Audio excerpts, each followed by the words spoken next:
Can everybody see? First thing I do before sketching any product is sketch aerobics. Have anyone heard of sketch aerobics? All right. So basically, it's like stretching before you work out, right?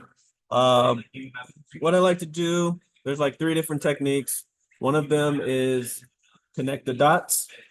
So you put two dots on your page, and then you draw lines to connect them, right? If you're drawing, try this. The first few times you do it, you will probably not connect the dots. But eventually, the more you do it, you will connect the dots.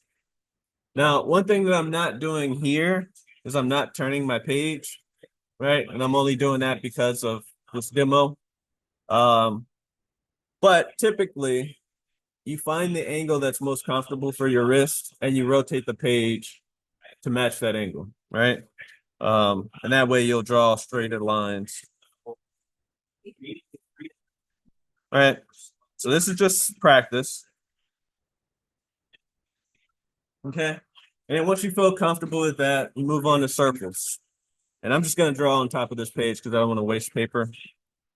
But circle, when you draw a circle, you sort of hover over, you create the motion, and then you slowly put your pen down.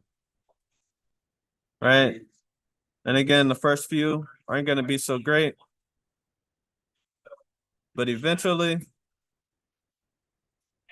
they start to look a little bit better.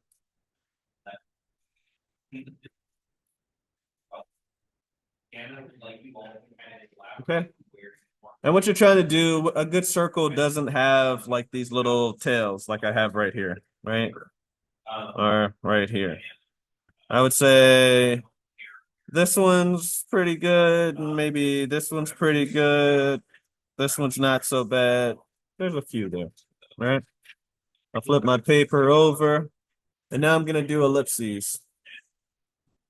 So with an ellipse, I like to draw a straight line, and then I am gonna rotate my page here. And then I'm gonna draw an ellipse at different degrees.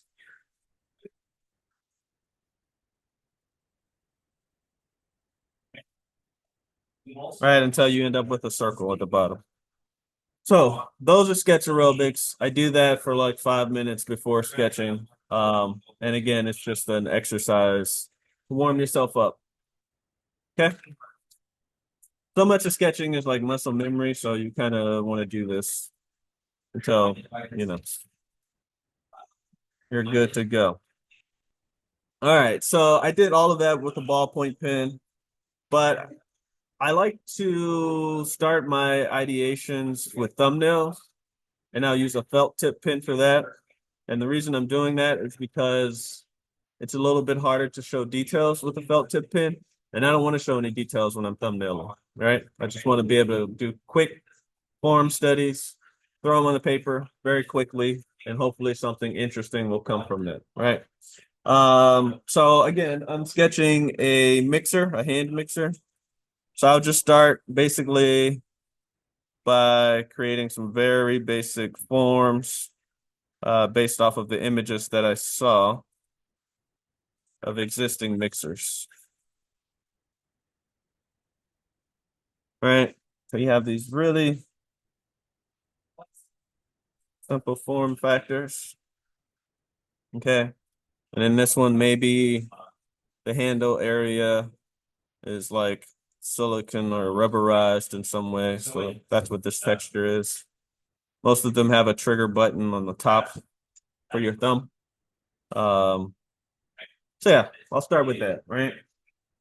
And from there, what might it look like if those corners were rounded?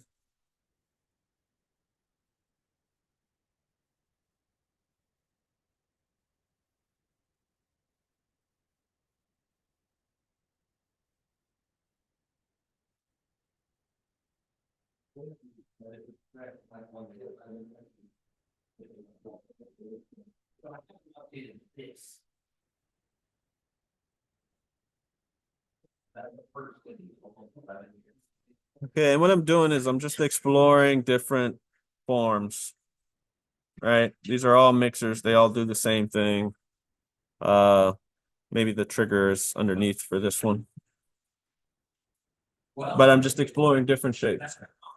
And I'll keep doing this for, I don't know, I'll maybe spend 15, 20 minutes doing this. And in that time, I can probably fill up 2 sheets with different forms. All right, I did say that maybe we can change the angle so it'd be a bit more comfortable for your hand. So maybe that would look something like this. If that makes sense for you, then all right. Maybe there's some sort of cylindrical shape happening here. Let's see, how does this?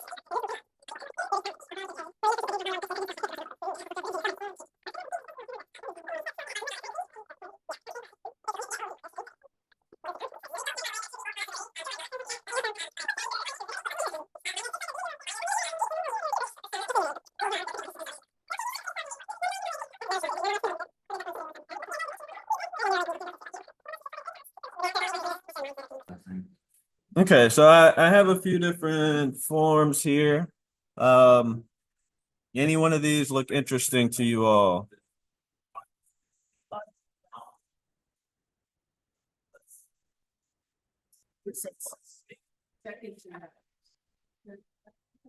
Let me do one more just to make it a nice 10.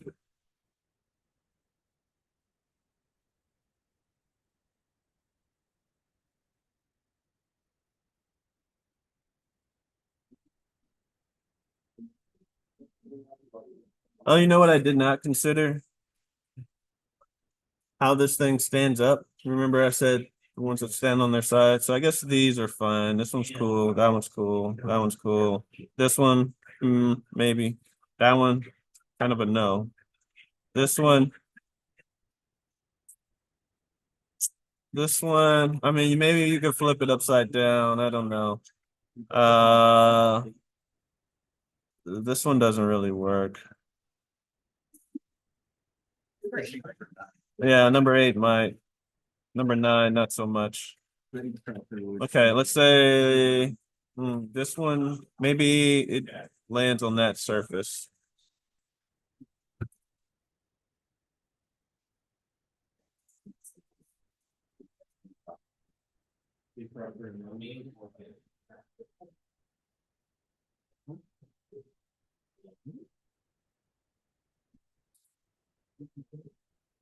Okay.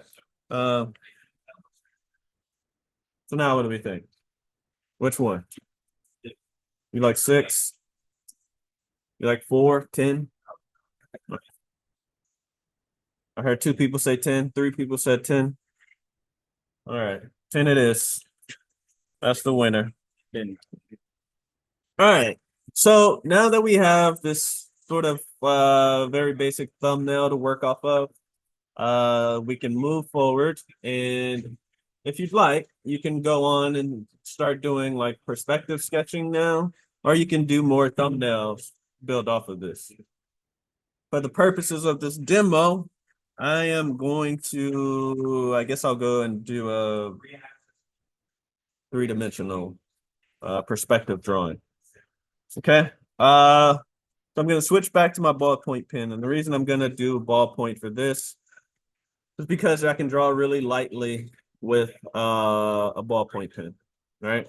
Ballpoints are nice because you have varying line weights, right? So I can go really, really dark, I can go really, really light. And that's going to come in handy when you're creating your construction lines. All right, so what are construction lines? Well, anything that you sketch can be drawn inside of a box, right? And the reason why you start with a box is because it's easy to set up your perspective with a box than it is with any other shape, honestly. So that's what I'm gonna do. So basically, the body of this thing should fit within this box. And we'll say it's like a, I don't know, 2 point perspective.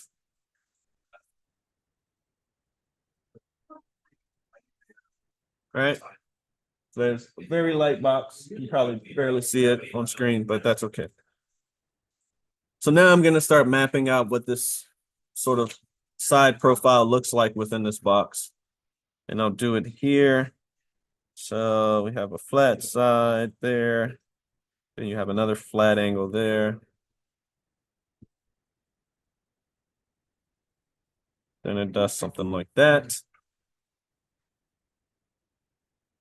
All right. So again, using those perspective lines. Okay. And then it seems like there's a parting line somewhere around here. Well, actually, let's make that a little bit bigger.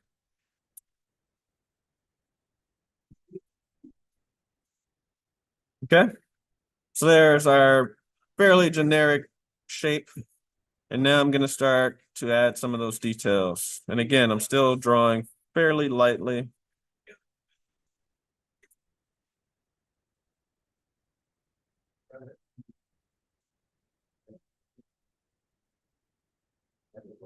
Start rounding corners.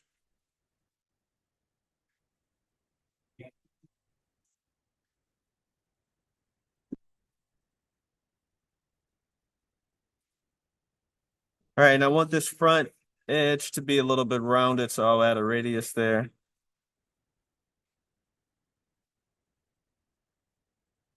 All right, and that radius will be transferred to this part line right here. All right, and you can see I'm still drawing lightly so that I can darken up those lines once I've made those decisions on what they'll actually look like.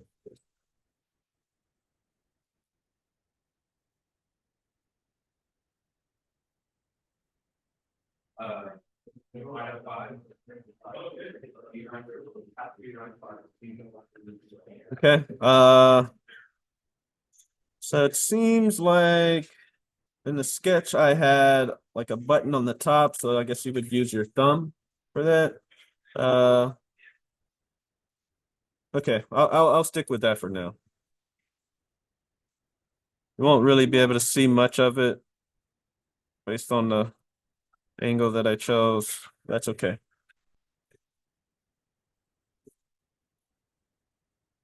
All right, so drawing the inside of this handle.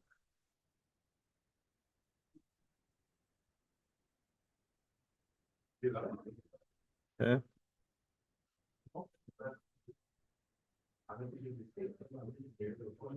See how I'm doing these long lines? Um, that's how you make nice, clean sketches instead of doing this sort of scratchy thing. That's like amateur hour. We don't do that here. All right. Okay. So I have the generic shape, right? So that's the center axis.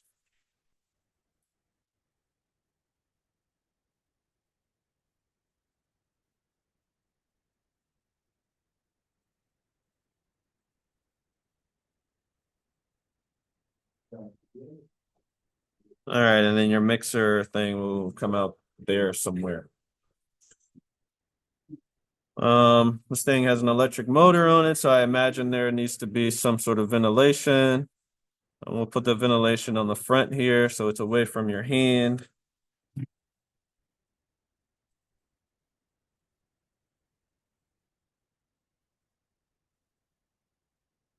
Okay.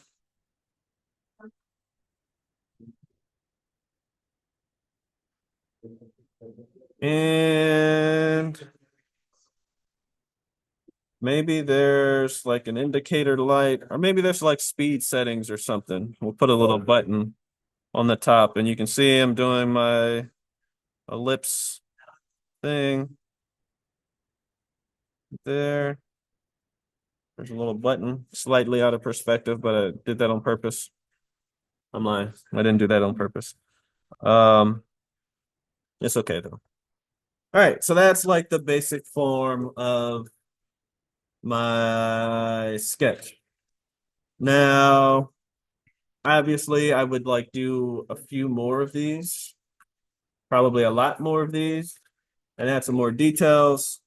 But for this, I'm gonna stop here and I'm gonna do a little bit of marker rendering. Um, now marker rendering isn't something that you necessarily have to do. You can use it in particular areas to highlight certain things. But I'm gonna go a little crazy here and just render the whole thing. So you want to get markers that have a chisel tip. Most of them will have two tips, brush tip or chisel tip. Sometimes they'll have a fine line tip, but just make sure it at least has a chisel tip. And the reason I say that is because with a chisel tip, you can create a fine line, right? By using the point of the chisel, or you can fill in a lot of area at once, right? So I'm going to use the point of my chisel to sort of outline the body of this.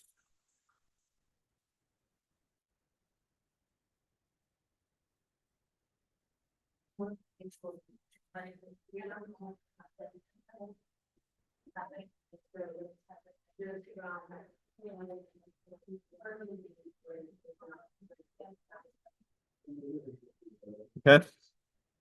Now I'm going to fill in this area, but I want to keep in mind how light will hit this thing, right? So I've decided that this side of the drawing will be highlighted, right? So the light source is coming from this angle here, which means that this side will be in shadow. Uh, Obviously there's sort of an edge here. It's rounded, so it'll be gradual, but you want to sort of highlight that edge, right? So I'm just going to sort of map it out and draw space here. And now I know that I don't want to do any marker in that area, right? Also, there's a shadow core, right? Do we know what a shadow core is? Okay, so like if an object is round, is there a cup or something? That coffee cup. Hold it up, Dexter. All right. So based off of where you're sitting and which light source, on one side of that cup, there's going to be a highlight. On the other side, there's going to be a shadow. And it will they gradually meet each other. The darkest part of that shadow is called the shadow core. Okay. And the highlight is the lightest part of the highlight. Sorry, I lost my terminology there. So I'm saying all of this to say that this will be our highlight and our shadow core in this case will be somewhere around here. All right. Now, the way that these markers work and different brands act a little bit differently, but generally, and actually I'm gonna remove my sheets from underneath because it will bleed through. Um, Generally what you want to do is you want to apply the marker, let it dry, and then if you find that you need to apply more marker, do it once it's dry. It's sort of like painting, right? And I'll show you what I mean. So I laid down the marker in this area because that's my shadow core. And now I'm gonna start to fill in the rest of the areas. I tend to go outside of the lines. Whatever. Do me. Right? So already you can see that this side is highlight or brighter. And this side is a little bit darker. So I'm gonna hit that shadow core again. Right? And you can start to see that this is showing that that front surface is a little bit round.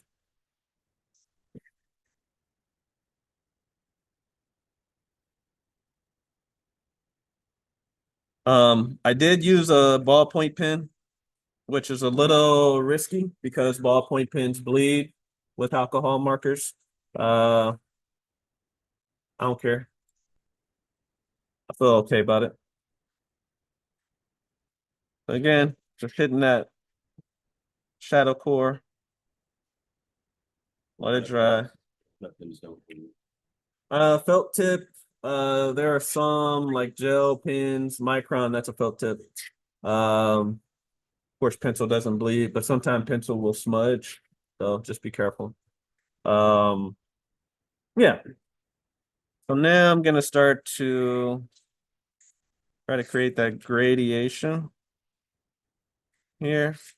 So it's a little bit gradual. Right. Okay.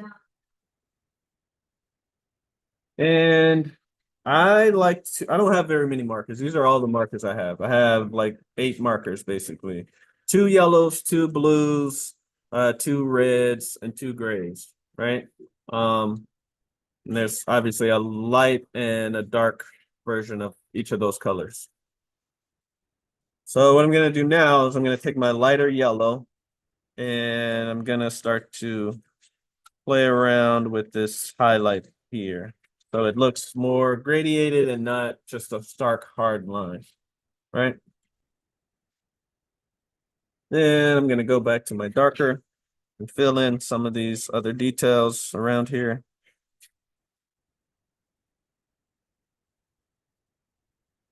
Okay. What should the secondary color be? Any ideas? Should I just go gray or should it be blue? Okay. All right, was not expecting that, but I can work with that. All right, so the handle portion of this is going to be blue. So again, I'm going to outline this area.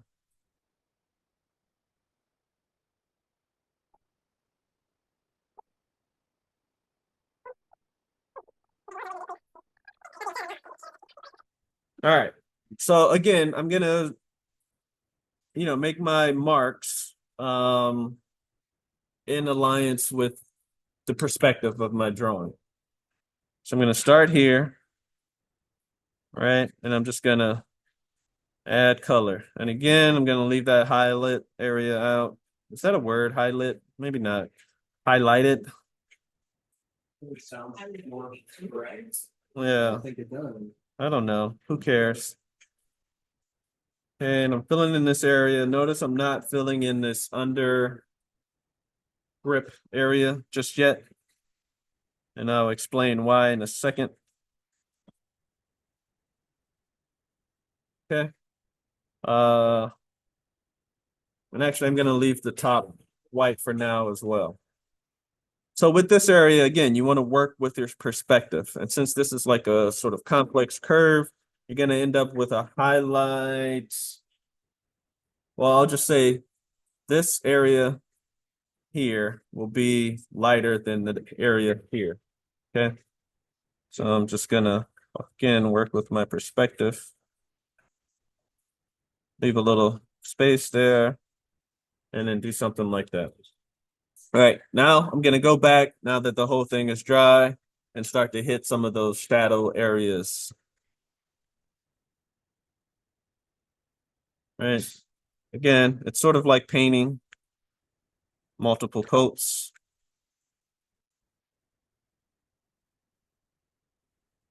Right, and you can see how now this is darker than that.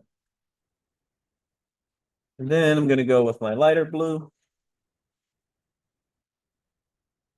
Start to work on this highlight here. Make that a nice transition. And I'm just gonna fill in the top with this lighter blue. And same with this area.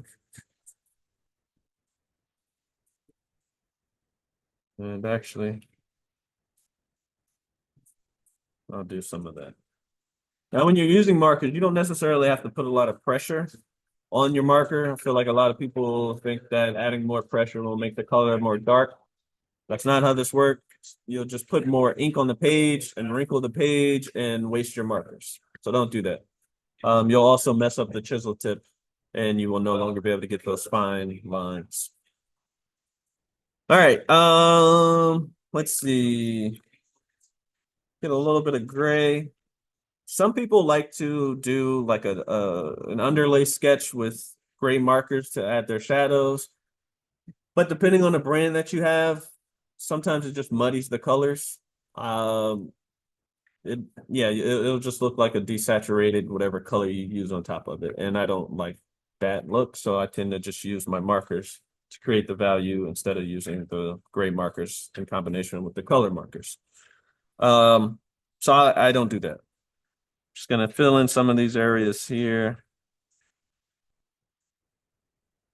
Um, let's see that button. I'll make that button red. Why not? Well, primary color. Very childlike. And let's say it's a shiny red button.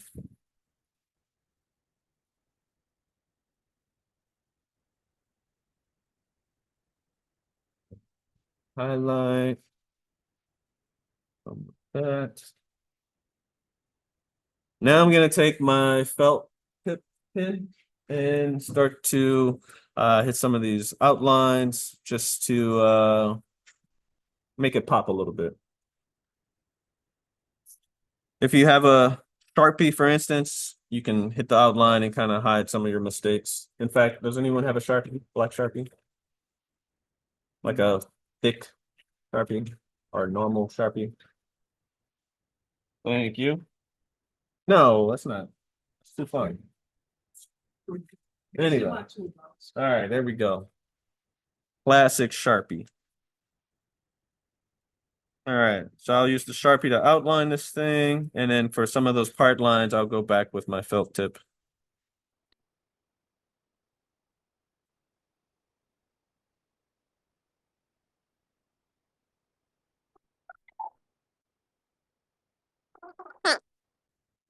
And then gonna hit my part lines with my felt tip paper mate layer.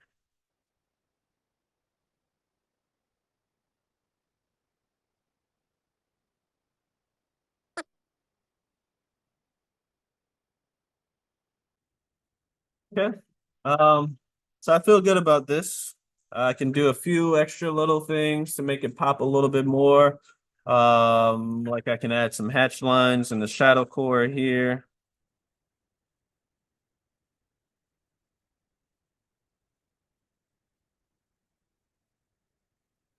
Right. Do the same under the handle here. Where else? This would be in shadow as well. A little bit on this button. And you know what? I think that's it. Okay. Actually, you know what? I'm gonna say that that blue handle is rubberized. So that highlight would not be as bright. And to represent rubber, I like to do a little bit of stippling. Sometimes you can get away by using the same color.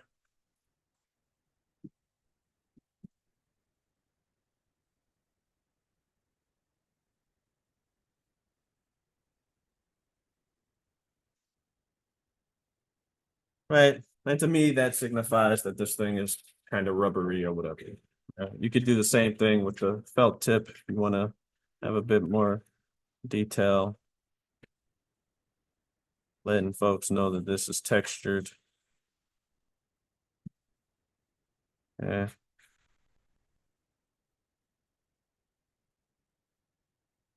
All right. I'm done. That's it. Okay. Um, I would not do this for every sketch. Just for the one you really like. Probably. Yeah. If I am a student and I'm showing this in class, then yes, I would do this. But for my own purposes, what's in my sketchbook, there's hardly ever any markers being used. So this is the process that I use. Thumbnails, do a bunch of them. This sheet probably took what, 5 minutes to do. And I came up with all these different forms, chose the one I like best. Typically, I would take that one and do like more thumbnails based off of this one design, and then move on to like one of these sketches. Okay.